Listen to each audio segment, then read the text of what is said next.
pagkikita namin ni Steph. So, finally, nag-reply sa akin si Steph kahapon.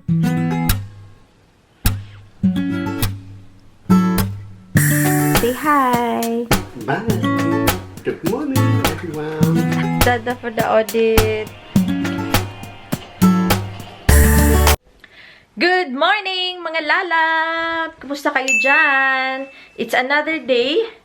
Kung bago po pala kayo sa aming channel, ako po si Yen. And welcome dito. Sana mag-enjoy po kayo. At saka sa aking mga suki dyan. Hello, hello mga lalabs. Pasensya na kayo kahapon. Hindi ko po na-close yung ating vlog kasi nag-film ako about sa tawag nito yung papapasalamat ko na nagka 30,000 na dito sa aming channel. So, thank you mga lalabs. And, nakaalis na pala yung aking mag-ama. So, kita nyo na-install na din ni Bana to.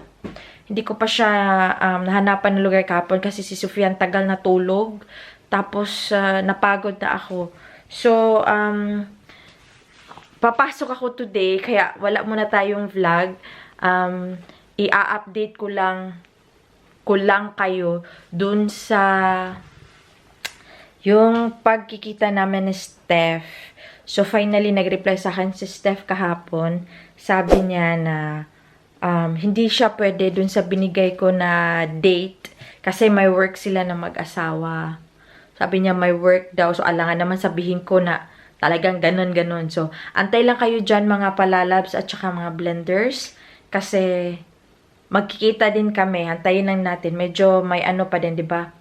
May COVID pa din tayo ngayon. So, baka antayin natin si Steph na medyo hindi na busy para makabisita tayo sa kanila at madala natin yung regalo para kay Aya.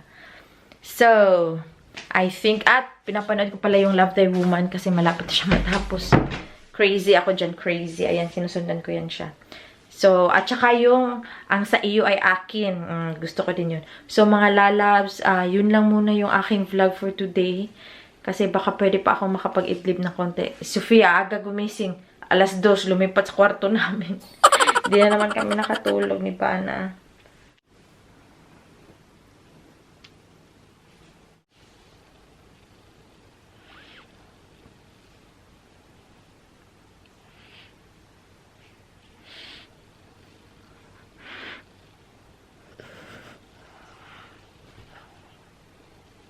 Good morning, Langga.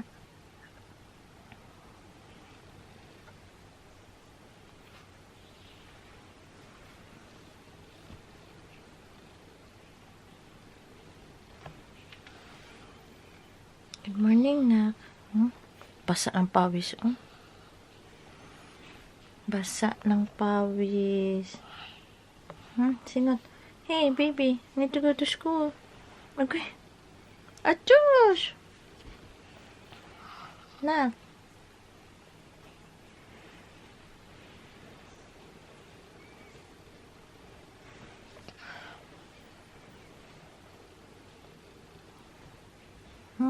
Mama's here. Say hi.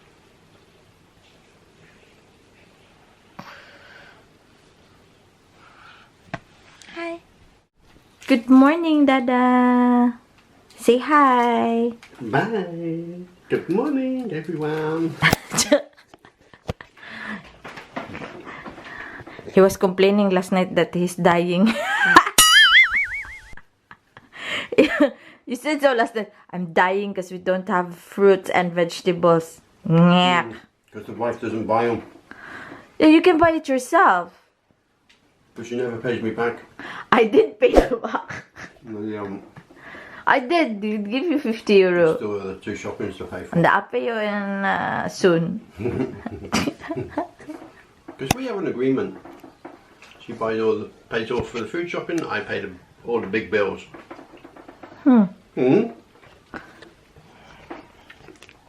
The house insurance. Talking about money na naman. The root of all evil. Oy, batasan, nanguotog kangkag. Agoy, nagselos, someone is jealous.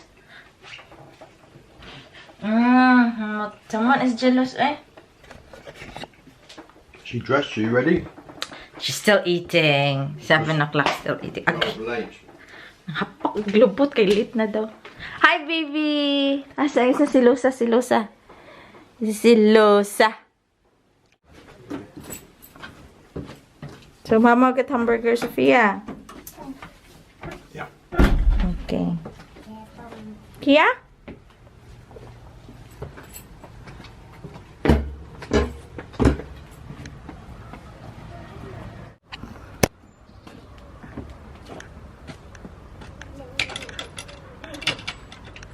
Huh? Well, Bye. Bye, baby. no. Oh no. There, go to the car.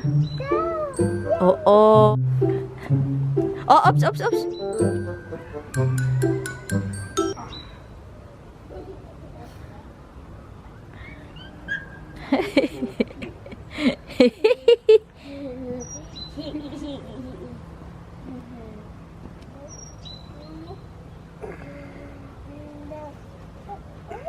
Minsan ba naisip ko, naawaw ako kay Bana kanina kasi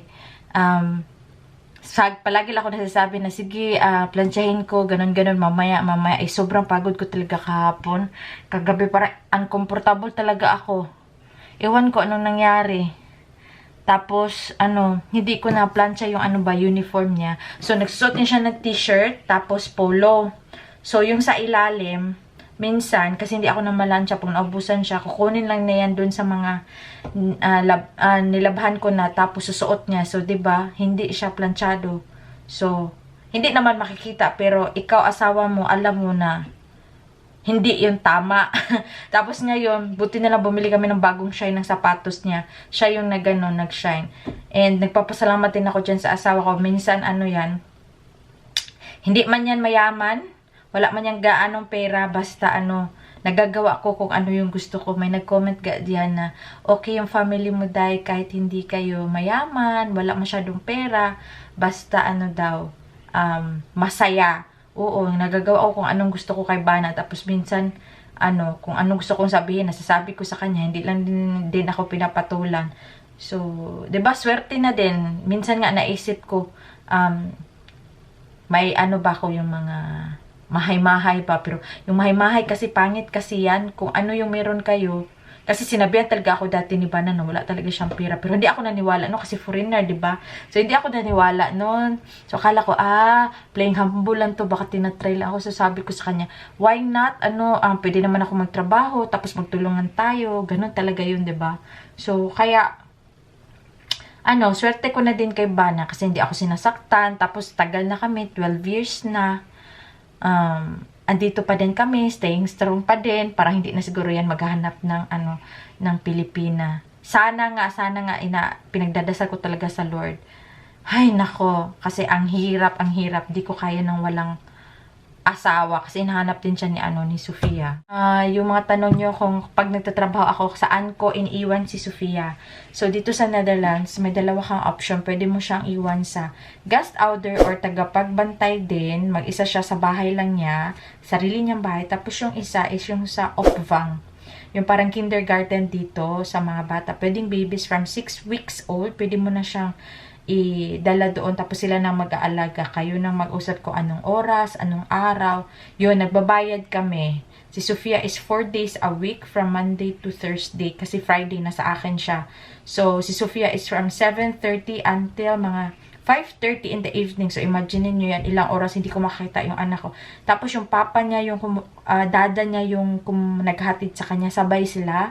Tapos, pag pauwi din, kinukuha din siya ng papa niya. So, kaya minsan, ngayon nga, hindi lang minsan, palagi, pag gabi ako at hindi kami magkasabay kumain or wala ako sa bahay, hinahanda ko na yung mga pagkain. So, mamamaya, kukunan ko sila ng beef burger, yung patty na fresh, hindi yung yung isang klase. So, kukunin ko mamaya sa kelder, dun sa aming basement, underground, grabe yan, laki ng bahay.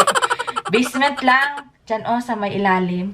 kukunin ko, tapos lagay ko sa ref para mag-defrost siya, para mamaya, madali na lang lutuin ni Bana, hindi na matagal. So, ganun yung ano namin dito, set up sa bahay. So, teka lang, mag-init tayo ng tubig. Inom ako ng kape, tsaka kain ko. Iganyan yung setup namin ni Bana. So, I'm happy din na yung work ni Bana, nakakapag-adjust siya. Yung work niya is parang 8 to 5 lang. So, medyo ideal talaga sa amin yung trabaho niya. Is yung ako naman is minsan from 10 to 7. Tapos, meron din ako minsan 8 to 5. Ganun. Tapos, may Sabado lang ako at Linggo. Yun lang yung problema.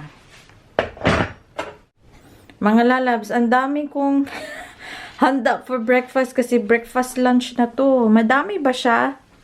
Pancake, itlog, at saka mozzarella. Hindi naman yan kumpleto, tsaka kape. So, Father, the Son, the Holy Spirit, Amen. Minsan din, nakakalipo. Ang gulo kasi pag minsan naglalakad ka tapos nagsasalita. So, dito, I think, better na, kaso lang, minsan nakakalimutan mo yung sasabihin mo kasi kumakain ka, diba? Check ko sa inyo, kung magkano yung salary namin dito sa Netherlands. Tapos, may nagtanong kasi kung pwede ko ba daw gawan yung about sa salary, so sa kita. Dito sa Netherlands, mas maganda dito yung sahuran kasi every hour yung kwenta, hindi buong araw katulad sa Pilipinas. So, kung ilang oras ka nagtrabaho, yan yung babayaran nila. Tapos, to think din naman na yung bayad nila dito every hour is depende din sa trabaho mo. For example, katulad sa Pilipinas, doktora ka. So, mataas yung sweldo mo. Kung engineer ka, mataas yung sweldo mo. Tapos, dito din, yung paglilinis, huwag nyo yung ismulin kasi malaki talaga yung sahod niya. Alam ko ngayon, pag nagbablock ka, yung for example, hindi dadaan sa tax, pero ng 15 euro per hour. So, malaki-laki na din yan. So, pag palagam natin 55, yung per hour, 55 pesos, I mean, yung per hour dito, per hour, yung per 1 euro is, di ba malaki na? And, so, kung ilang oras ka, tapos i-times mo yan. So, di ba malaki? So, minsan nga, yung maganda din mag-save pag mga extra work ka katulad ng ganyan. Tapos,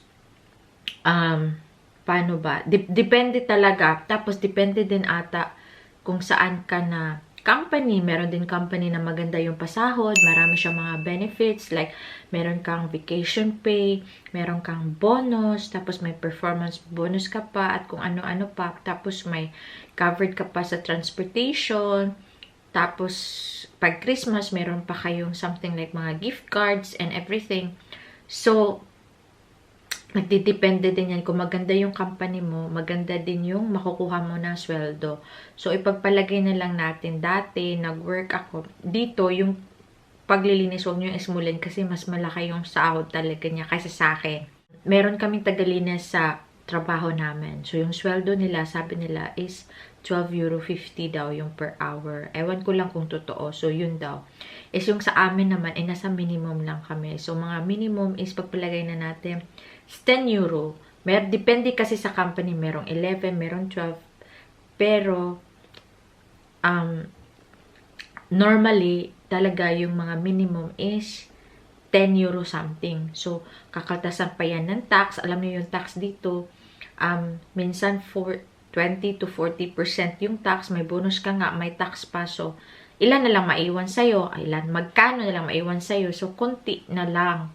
So, pag may full-time work ka, siguro naman yung sweldo mo, hindi ko kulangin sa mga 1,400 pataas. No? Minimum pay. 1,400 pataas. I mean, pwede din yung netto. Tapos, or bruto yan. Tapos yung magneto ka ng 1,200. Something like that. Kasi minsan meron pang mga iba-ibang mga dagdag. Meron din ibang mga minus. So, ganun. So, may idea kayo. So, parang sweldo dito, is parang pang-doktor na din sa Pilipinas yung sahod. Ewan ko lang kung magkano yung sahod sa mga doktor. Hindi ko alam. O siguro po katulad sa mga mayor, ganan. So, para may idea kayo. Yan.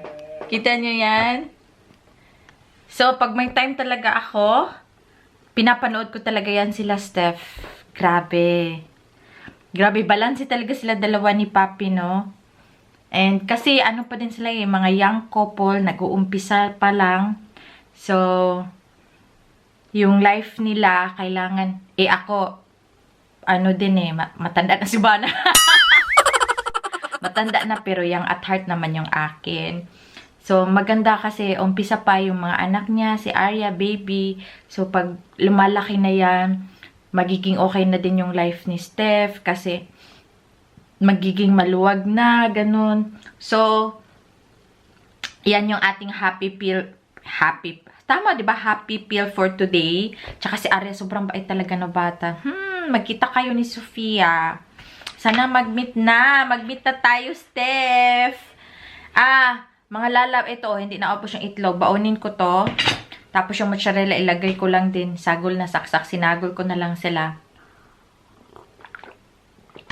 So, alam ko din pala sa Germany, depende din. May nagsasabi, malaki yung sahod. Meron nagsasabi, maliit yung sahod ng Tagalines. Pero depende din kasi yung amo ni Steph, si Madam, parang mayaman, princess, diba sabi niya. So, may kaya talaga. So, siguro malaki din yung bahay. So, kailangan medyo malaki din yung bayad. So, ganun lang yan. Dito, ngayon, dati, nagtatrabaho din ako ng marami din akong mga extra work. Yun nga pala kay Steph, naglilinis ng bahay. Nung bago pa ako dito, tatlo yung nililinisan ko na bahay sa ibang lugar pa. So, nagtitrain ako. Pero ngayon, wala na. Kasi, di ba, may bata na. Hindi na din magkasya sa time ko. Tapos, dati, hindi pa din ako nag-YouTube nun. Wala pa. Nung pagdating ko dito, hindi pa talaga ako nag-YouTube dati. Kasi more on, sabi ko, sige, trabaho muna, trabaho. Kasi naaliw ako sa sweldo ba. Kasi from Philippines to dito. So, para iba yung sweldo. Medyo magaganahan ka magtrabaho kahit pagod ka na. Kasi maglinis dito, hindi ganun-ganun lang ha. Maglinis ka, kailangan paspas. Ganun-ganun ka talaga pag naglinis. So, hindi ka pwedeng luya-luya lang. Kasi sabihin nila 3 hours. Pero kasama na yung buong bahay yan minsan. Buong bahay, kusina, tapos hindi pa naman malinis yung mga bahay, mga madudumi, minsan may aso pa. So, kailangan mo talagang doble yung kayod mo, kahit ganun yung sahod mo, tapos maglimpyo ka ng mga kasilyas, ganun. Tapos, nagtrabaho din ako sa yung, ang tawag nito, yung tagalinis ng kasilyas, every Saturday and Sunday, sa isang market na lugar, naglinis din ako niyan. So, dati, meron din akong mga pinagdadaanan, na thank God din naman, meron akong napuntar doon. And, ngayon, kahit gusto ko man mag-extra work, hindi na pwede kasi yung isang araw para kay Sofia. Hindi ko na nga matapos-tapos yung magawain ng bahay dito, tapos may YouTube pa ako. Kasi pag, for example, 2 yung trabaho mo, tapos, parang naka-publish, hindi naman publish, yung parang white yung sabi natin, yung parang nagbabayad ka ng tax, ganun. Yung pangalawang trabaho mo is mababa yung sweldo. I mean, malaki yung tax, yun na lang. So, yung isa, normal yung tax, tapos yung isa, malaki yung tax. Yun siya. Mga lalabs, alis na tayo. Ayan, close na yan. Dadala tayo ng camera.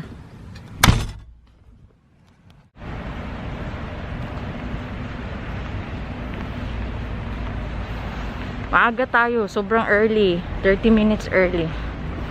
Tignan ko kung sisitahin ako. Mag-vlog ako kay Bear. Kay Bear. So,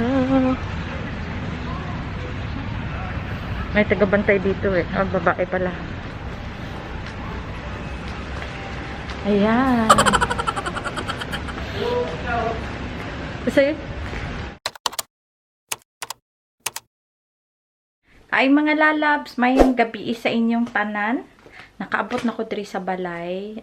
Dito na pala ako sa bahay. Hindi mo na ako aakyat kasi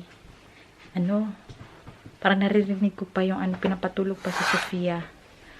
So, hindi mo na tayo aakyat kasi pag nakita ako, hindi yung matutulog. Basin maningil utang mga lalabo. Hindi binubuksan ni Bana yung ano, mga mail. Ano kaya ito? Huh? Ah. So, isang Burendag.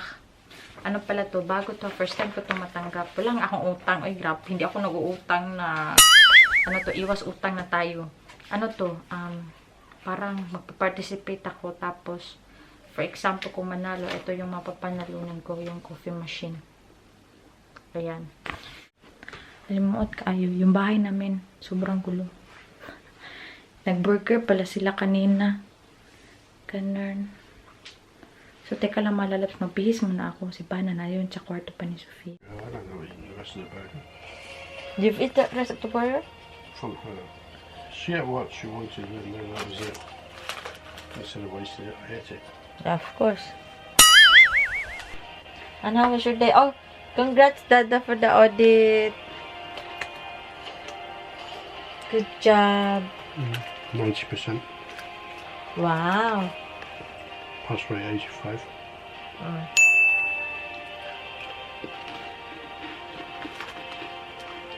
My first time he eats in bed.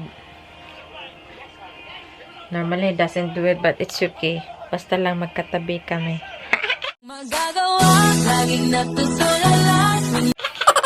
It's okay as long as Dada's beside me. Man!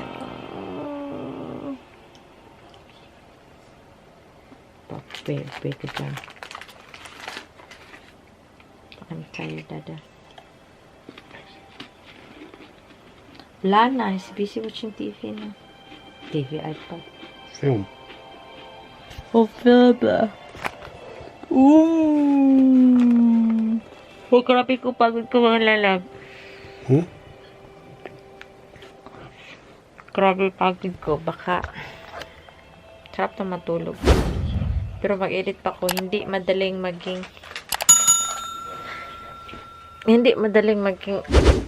YouTuber, oy. Kasi balance mo talaga yung oras mo. Trabaho, anak, asawa, editing, vlogging, galok. Pero hindi ako nagko-complain kasi andyan kayo. Maraming salamat ulit sa inyo, mga lalabs. And sa mga hindi pa po nakapag-subscribe, kung hindi mo nalinis, please click the subscribe button. Di po ako magsawa request sa inyo na subscribe niyo po yung aming channel. Ang ingay, no? Ang ingay. Kaya matutulog. Hindi ako matutulog. Pag-edit na lang ako. So, mga lalab, stay safe lagi. Say Dada, bye-bye. Good night. 갑자기 내게 나타나준 너. 난 아무 말도 할 수가 없었지.